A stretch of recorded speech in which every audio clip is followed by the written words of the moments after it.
Some people take all these ingredients and they chop them all up and then they grind them and then they cook them for a couple of hours with a couple of packets of sazon, or you can make your own achote and add it for food coloring, and that's how you get your red sofrito. I don't like red sofrito. I like regao.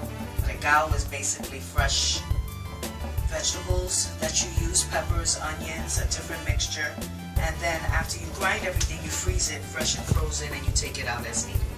Right? So this is what I try to use something different. It's easy to make. You should be done within an hour. You can probably make 3.5 to 4 containers. So what I like to use is this for about almost 4 containers. You want 2 bunches of regao. They're leafy. You want to get them as fresh as you can. This is overnight in the fridge. I want it a little fresher, but it is what it is.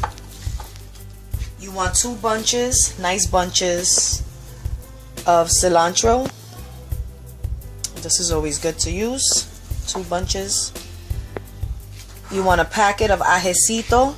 Now, do not make the mistake of going into the supermarket and buying hot Jamaican peppers. I have done this in the past and regretted it by spoiling batches of sofrito by doing this.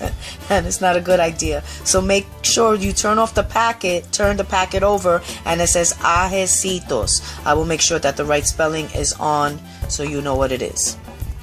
You want garlic. Now you can go the old-fashioned way and get your sleeve of garlic and individually peel them. Hell no, I get the garlic that's already peeled. Boom, you rinse it, you throw a bunch in here, and you're gonna about cut them in half or in 3. If they're big like this, you cut them in 3, just to make it smaller so when you blend it, it's easier. You want to use 3 green peppers. You can also get a yellow pepper. They even have orange pepper. You can get different ones. I use 3 green pepper for a basic recipe, 2 red peppers. If I wanted to get elaborate, I would have thrown a yellow pepper or an orange pepper. And then you want your basic yellow onions. You know, I'm a little different. I like to throw some red onions in there too because they have a nice flavor in it. And also my little secret ingredient that I will share with y'all, I don't know if everybody does this.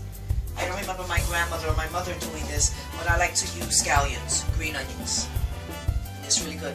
It smells good. And that's it. That's your basic shit. So then you're going to take everything, you're going to rinse it off, make sure everything is nice and clean, and then you get to chopping, and you're going to put everything in a big bowl, which I'm going to get in a minute.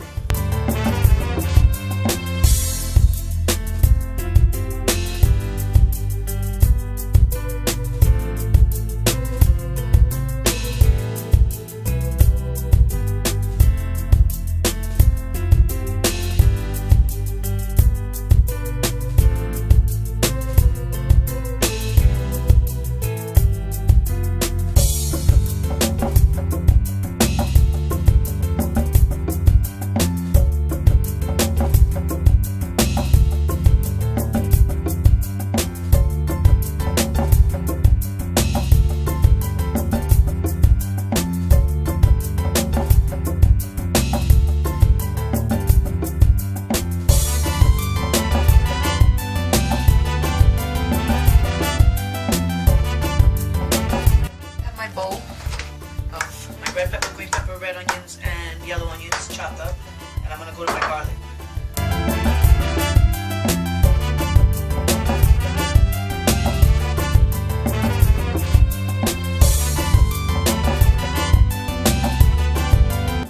Okay. So the next ingredient you're going to use is your Ajecitos. And you have to remember not to get Jamaican hot peppers. Make sure that you read the white sticker on the packet, that it doesn't say Jamaican hot peppers, because then it'll be screwed. It has to say Ajecitos. You're going to take all the little stems off, you're going to put them in a bowl, you're going to rinse them off nicely, and they're like little green peppers. They're cute. And what you do is you just cut them in half and keep the seeds. Don't rinse the seeds out or anything. And I just cut them again so that even if you have a high-powered blender, I would suggest cutting them at least even in half.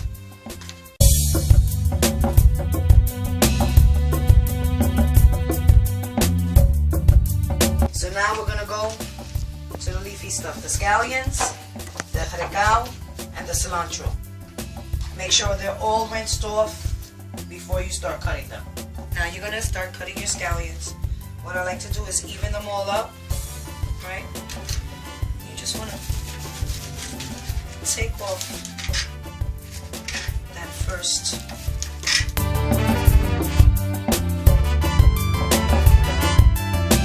So now you have your cilantro. You rinse your cilantro all off. You got rubber bands on the end.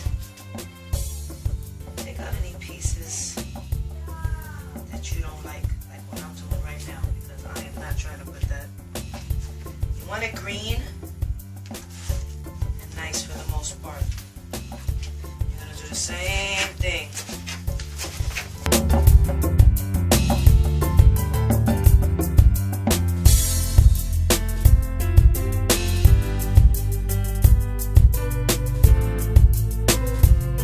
So, everything is cut up. You got your bowl with your red pepper, green pepper, yellow onions, red onions, and ajecitos cut up. You got a small bowl of your garlic chopped up. You got a bowl of your cilantro chopped up.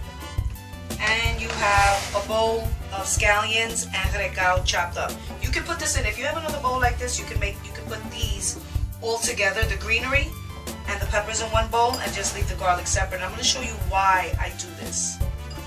Because you want to have everything a nice even mixture.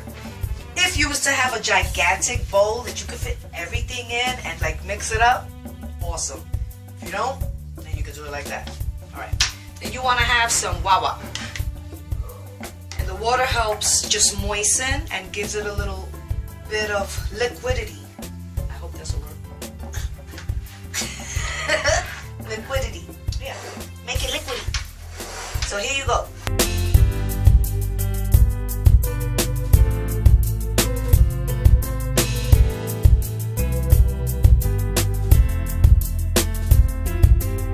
Now, if you have a blender with a hole on the top, you can always change, like if you want it more greener, if you want it whiter. The whiter would mean it's more onion based.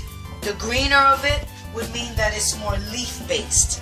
So now you're going to go to your liking, the color of the sofrito that you want when you're making a green sofrito and it's not a red sofrito. So now you have your blended sofrito. Look at that. Yeah. So now you're going to pour it into your bowl, into your container. And you're going to cover it. Now, here. The greener you want your sofrito, the more leafy. I already said that. And the whiter, that one. You're going to leave some space in your container because now when you freeze it, and it could be frozen, I would imagine for up to 3 months. When you freeze it, it expands. So remember, when you put it in any containers that you may have, I also like to use old Hellman jars containers because when you close it, the seal is much tighter than these. Always leave a little space so that when it expands, when it's frozen, it doesn't overflow. You don't know how many times me and my husband has had to clean up sofrito from the freezer because it like over expanded. And that's basically it. That's your sofrito.